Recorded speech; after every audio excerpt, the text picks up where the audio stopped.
Si tu règles toujours le niveau d'effort sur élevé, sur ChatGPT ou Claude, soit tu es millionnaire, soit tu fais n'importe quoi. Depuis quelque temps, sur les LLM, en plus de te demander de choisir le modèle utilisé, on te demande également de choisir le niveau d'effort. Faible, moyen, élevé, extra, max, voire même ultra code. Le problème, c'est que ce niveau d'effort correspond en gros au budget de réflexion que tu donnes à l'IA. Donc plus tu l'augmentes, plus tu consommes de tokens, et plus tu risques d'attendre longtemps entre chaque prompt. Et sur les derniers modèles comme Fable 5 en utilisation max, tu peux vite cramer ton quota hyper rapidement, même avec un plan à 200 € par mois. Et si tu payes à l'utilisation via API, je t'en parle même pas. En plus de ça, un autre effet de bord, c'est que avec nos capacités d'attention complètement flinguées par les réseaux sociaux, attendre 3 minutes entre chaque prompt, ça veut dire souvent finir par scroller sur les réseaux. Une IA légèrement moins performante, mais qui te répond quasi instantanément, peut donc augmenter ta productivité. Et en plus, il y a un énorme malentendu sur ces réglages, puisqu'on pourrait avoir tendance à penser que plus on augmente sur l'échelle, plus la puissance d'utilisation augmente. Faible, c'est le minimum, moyen, c'est un peu mieux, élevé, encore mieux, ultra, c'est encore mieux, max, c'est le top du top,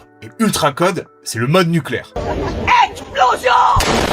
En tout cas, moi, c'est ce que je pensais jusqu'à il y a pas longtemps. Mais c'est pas comme ça que ça fonctionne. Par exemple, sur Fable 5, le niveau élevé est déjà le niveau recommandé pour la plupart des tâches. Et les développeurs d'Anthropic indiquent que le niveau max, soit 2 crans au-dessus, peut même produire des rendements décroissants, car il peut avoir tendance à surréfléchir. Donc tu payes plus cher, t'attends plus longtemps, et t'as un moins bon résultat. Et Ultra Code, contrairement à ce qu'il laisse penser, c'est pas un niveau au-dessus de max, c'est juste la version max avec l'autorisation pour Claude Code de lancer tout seul un dynamic workflow. Et la vraie difficulté sur ce paramétrage, c'est qu'il faut la sélectionner avant d'envoyer ton prompt. Il faut donc estimer à la louche quel niveau d'effort il faut choisir en fonction de quelle tâche on demande. Et donc voici un petit guide indicatif à retenir si jamais tu te poses la question. Reformulation, recherche simple, petite modification, utilise l'effort faible ou moyen.